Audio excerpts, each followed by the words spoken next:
भाग 16 आस्था की शक्ति।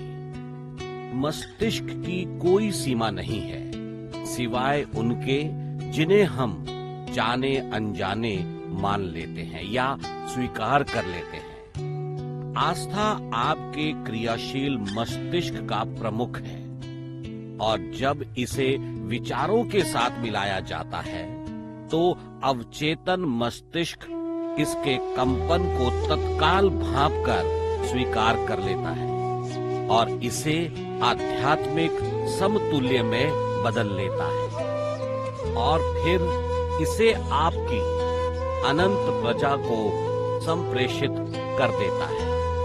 और ठीक यही घटना तब घटती है जब आप हृदय से एकाग्रचित होकर प्रार्थना करते हैं। आप ईश्वर की सर्वव्यापक शक्ति की सत्ता को स्वीकार करते हो अथवा नहीं, उसे निराकार शक्ति के रूप में मानते हो अथवा साकार, इससे कोई फर्क नहीं पड़ता। आस्था और विश्वास आपकी प्रजा की शक्ति से संचालित होती है। प्रजा व्यक्ति की चेतना का सबसे शक्तिशाली और प्रभावशाली केंद्र है।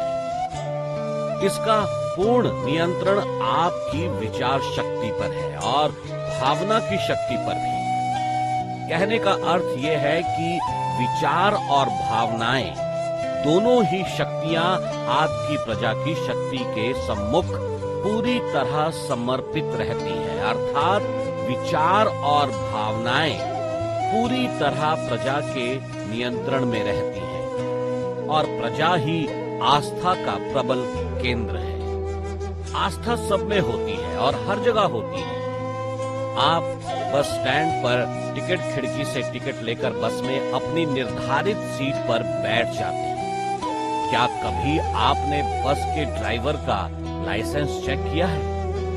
उसकी योग्यता और अनुभव के बारे में कोई जानकारी ली है? नहीं ना, क्योंकि आप जानते हैं और आस्था रखते हैं कि बस के संचालकों ने ये सब देखकर ही उस ड्राइवर को नौकरी पर रखा होगा। निसंदेह रूप से ये सही है कि आस्था सब में होती है, किंतु आप अपने संकटों से निकलकर सफल होने के लिए संघर्ष कर रहे हो तो महत्वपूर्ण ये जानना हो जाता है कि आपकी आस्था कहां पर है। ये आपकी समस्या में है या समाधान में है, ये वर्तमान परिस्थिति में है या भविष्य की संभावना में, ये आपके डरों के साथ में है अथवा आपके विश्वास में। आपके सभी संकट आपकी सफलता की नींव में बदल जाएंगे यदि आपकी आस्था संभावना में है, विश्वास में है और समाधान में है। अंतिम रूप से ये आपको तय करना है और केवल आप ही वो व्यक्ति हैं जिसकी ये जिम्मेदारी है कि वो तय करे कि आस्था कहां पर है। संकट को सफलता की नींव में बदलने के लिए वैली एमॉस द्वारा सुझाए गए निम्न नियमों का प्रयोग करें। 1. याद रखें, ईश्वर केवल एक विचार ही नहीं देता, वो आपको दूसरा विचार भी दे सकता है। उस पर अटूट आस्था रखें। 2. ईश्वर आपके सामने आने वाली किसी भी परिस्थिति से बड़ा है, आस्था रखें। 3. हमेशा नींबुओं को नींबू के शरबत में बदलने के तरीके खोजें। 4. याद रखें, भविष्य के कोई तथ्य नहीं होते, सभी तथ्य आप स्वयं बनाते या बिगाड़ते हैं। 5. इससे कोई फर्क नहीं पड़ता कि आप कहां से आए हैं, बल्कि महत्वपूर्ण ये है कि आप कहां जा रहे हैं। 6. आसमान तक पहुंचने की कोशिश करें और यदि चूक जाए तो मुट्ठी में सितारे भर कर ले आएं। 7. आस्था का अर्थ अपनी ऊर्जा को एक स्थान पर केंद्रित रखना, लगन के साथ काम करना और अपने आप को एकाग्रचित रखना है। आस्था का विश्लेषण। आस्था एक ऐसी मानसिक प्रेरणा स्रोत की अवस्था का नाम है जिसके माध्यम से व्यक्ति के लक्ष्य, इच्छाएं और उद्देश्य उनके भौतिक या आर्थिक समतुल्य में रूपांतरित किए जा सकते हैं। आस्था अमृत की तरह है जो केवल सकारात्मक मस्तिष्क में रहती है या केवल उसी को शक्ति, प्रेरणा और कार्य करने की अनुमति देती है। सकारात्मक मस्तिष्क चुंबक की तरह कार्य करते हुए अपने विचारों के भौतिक स्वरूप को आकर्षित करता है। आस्था मस्तिष्क को इस प्रकार से समर्थ और सक्षम बनाती है कि वो अंदर जाने वाले सभी विचारों और चीजों का मूल्य सार ग्रहण कर सके। ये जिंदगी की प्रत्येक स्थिति और परिस्थिति में केवल फलदायी और लाभकारी अवसरों को पहचान कर अपनी मनचाही वस्तुओं को प्राप्त कर सके। आस्था व्यक्ति को प्रकृति के सभी गूढ़ रहस्यों की गहराई में उतरने की शक्ति और साहस प्रदान करती है तथा प्रकृति के नियमों के अनुसार उसकी भाषा और उसके विज्ञान को समझने और फिर उनका कल्याणकारी उपयोग करने में भी सक्षम बनाती है।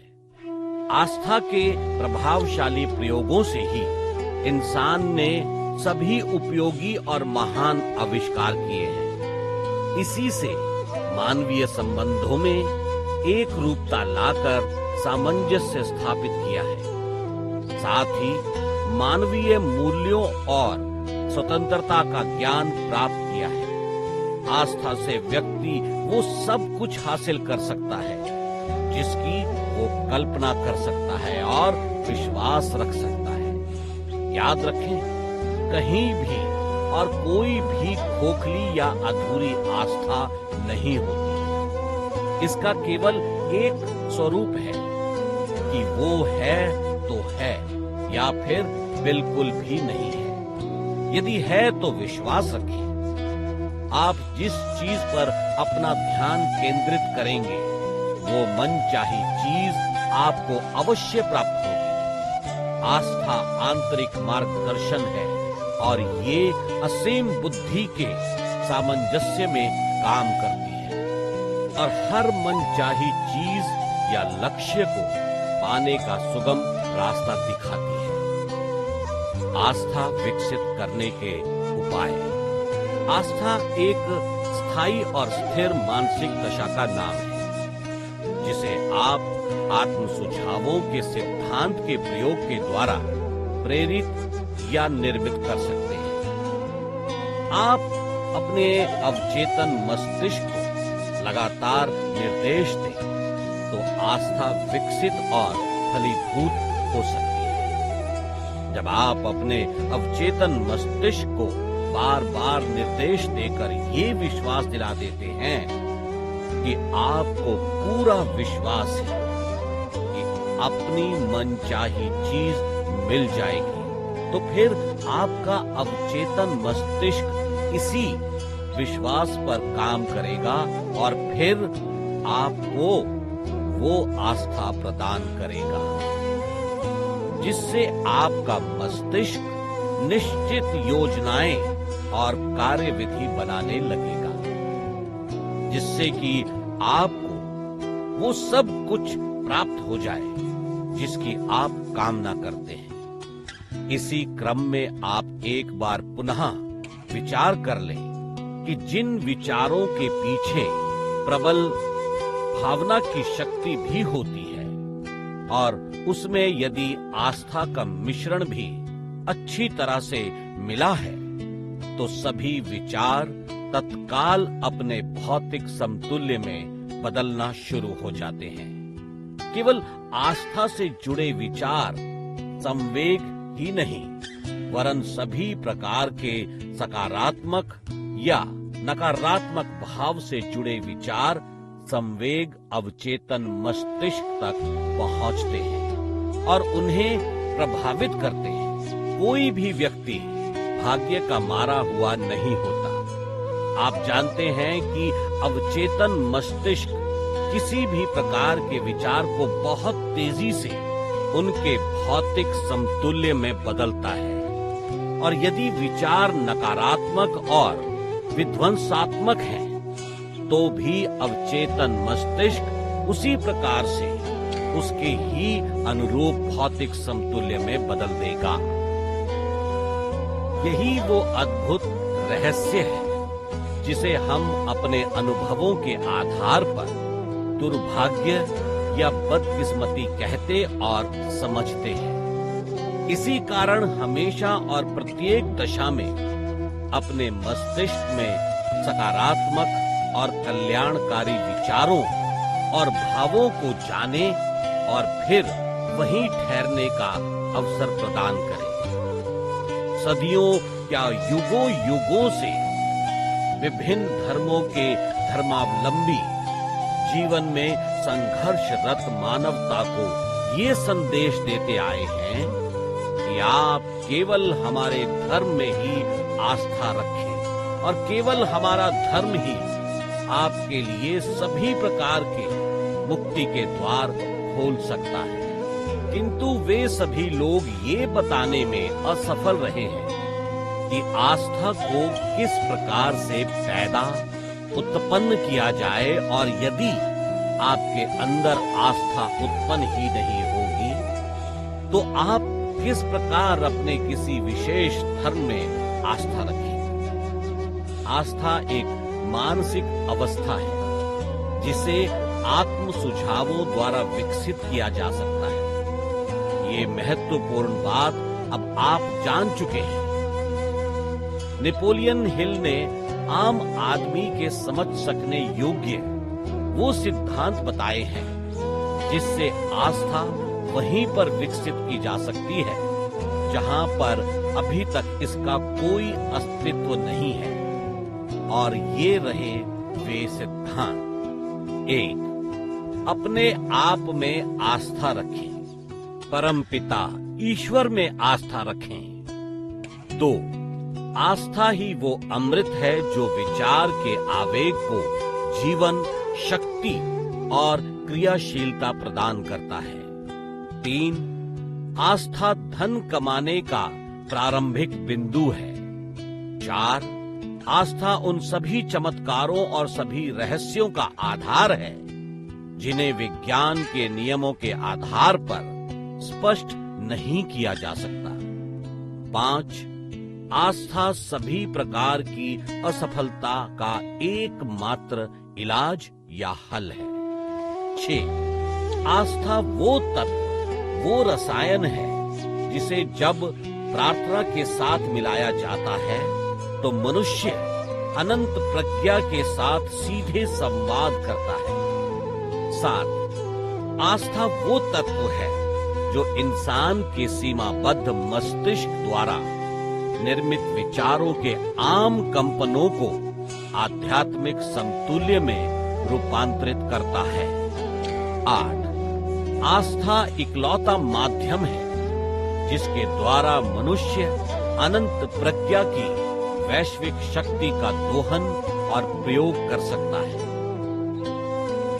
आत्म सुझाव। अवचेतन मस्तिष्क को प्रभावित करने वाले तत्वों में आत्म सुझाव सबसे महत्वपूर्ण, प्रबल और शक्तिशाली तत्व है। इससे स्वयं को दिए गए सारे सुझाव एवं सारे उद्दीपन आते हैं जो हमारी पांचों इंद्रियों के माध्यम से हमारे चेतन मस्तिष्क में पहुंचते हैं, और फिर हमारा चेतन मस्तिष्क अपनी सारी तार्किक, बौद्धिक और भावनात्मक शक्तियों के माध्यम से विचार कर अवचेतन मस्तिष्क को संग्रह करने हेतु प्रेषित कर देता है, और अब अवचेतन मस्तिष्क की ही अंतिम रूप से ये जिम्मेदारी बन जाती है कि जीवन के मार्ग में घटने वाली सभी घटनाओं और परिस्थिति के अनुसार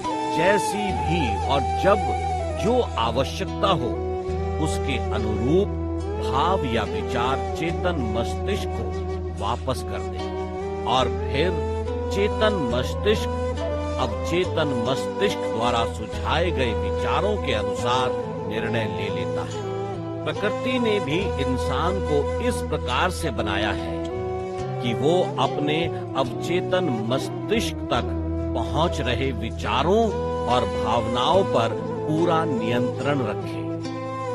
आत्म सुझाव नियंत्रण की वो शक्ति है जिसके द्वारा आप अपने अवचेतन मस्तिष्क रूपी बागीचे में उपयोगी और फलदायी सकारात्मक विचारों और भावनाओं के बीज बो सकते हैं। और आप तो जानते ही हैं, जिस प्रकार के बीज आप बोएंगे फसलें भी उसी प्रकार की उगेंगी। यदि आप में नियंत्रण की शक्ति जरा भी कमजोर हुई तो याद रखिए, नकारात्मक और विध्वंसात्मक विचार आपके अवचेतन मस्तिष्क में स्वतः ही घुस जाएंगे, जो आवश्यकता होने पर या तो आपके चेतन मस्तिष्क को कोई भी सुझाव नहीं दे पाएंगे या फिर ऐसे सुझाव दे देंगे जो आपके लिए आत्मघाती सिद्ध होंगे। प्रार्थना की शक्ति।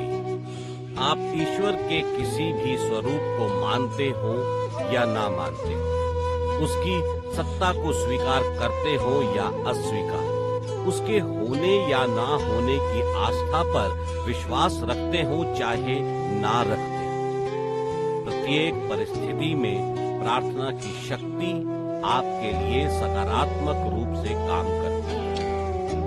आप प्रार्थना के किसी सैद्धांतिक महत्व को चाहे स्वीकार ना करते हो, किंतु उसके व्यावहारिक पक्ष को स्वीकार करना ही होगा। प्रार्थना के वास्तविक और व्यावहारिक शक्ति को आजमाने के लिए आप नॉर्मन विंसेंट पील के द्वारा सुझाई गई निम्न कार्य विधि का प्रयोग करके देखें। 1. हर दिन कुछ मिनट का समय निकालें। इस दौरान कुछ भी ना बोलें, सिर्फ ईश्वर के बारे में सोचें। इससे आपका मस्तिष्क आध्यात्मिक रूप से ग्रहणशील बनेगा। 2. फिर आसान और सरल शब्दों में प्रार्थना करें। आपके दिल में जो भी हो वो सब ईश्वर से कह दें। किसी भी धर्म की मान्यता प्राप्त भाषा, शब्दों और वाक्यों का प्रयोग ना करें। अपनी भाषा, शब्दों और वाक्यों में बात करें।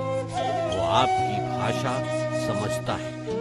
3. आप कहीं भी, कभी भी, कैसे भी प्रार्थना करें, केवल अपनी आंखें बंद करके दुनिया से अपना ध्यान हटा लें और ईश्वर की उपस्थिति का ध्यान कर छोटी छोटी प्रार्थना करें। जैसे जैसे आपका ध्यान केंद्रित होता जाएगा, ईश्वर की उपस्थिति का एहसास भी होता जाएगा। 4. प्रार्थना करते समय हमेशा मांगते ही ना रहें। विश्वास जगाएं कि ईश्वर ने आपको कितनी नियामतें दी हैं। आपकी प्रत्येक प्रार्थना में उसकी कृपा के लिए उसको धन्यवाद दें। 5. इस विश्वास के साथ प्रार्थना करें कि सच्चे दिल से की जाने वाली प्रार्थना में इतनी शक्ति है कि ये आपके और आपके प्रियजनों के जीवन में ईश्वर के प्रेम और संरक्षण को ला सकती है। 6. प्रार्थना में नकारात्मक विचार का प्रयोग कभी ना करें। केवल सकारात्मक विचारों से ही परिणाम मिलते हैं। 7.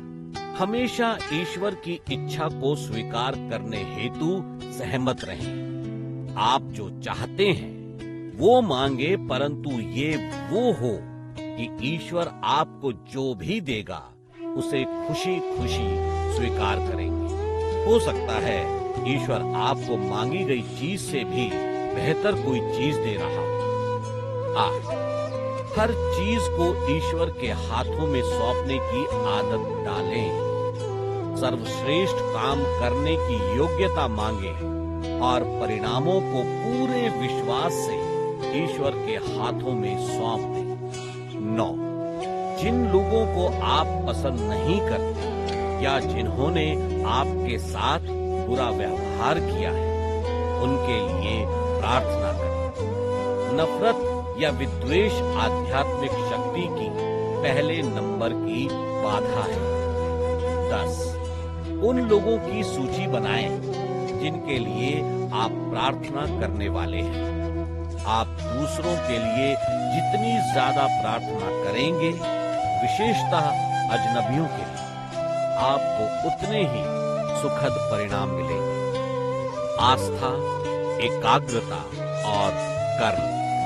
आस्था ही चित्त, मन, मस्तिष्क और हृदय को एकाग्र रहने की शक्ति प्रदान करती है और फिर यही शक्ति कर्म करने की प्रेरणा देती है, जिसके द्वारा आपको जीवन के मार्ग में सफलता मिलती है। संकटों को सफलता में बदलने के लिए सबसे पहले तो आप अपनी प्रबल आस्था से ये विश्वास करें कि आप सफल ही होंगे। सफलता के लिए ही आपका जन्म हुआ है। फिर आप अपनी समस्त शक्तियों को एकाग्रचित कर समाधानों और संभावनाओं पर ध्यान केंद्रित करें और उसके बाद अपने कर्म को उचित दिशा में अंजाम देने का हर संभव प्रयास करें। विश्वास रखें, हर प्रकार की सफलता आपके कदम चूमेगी।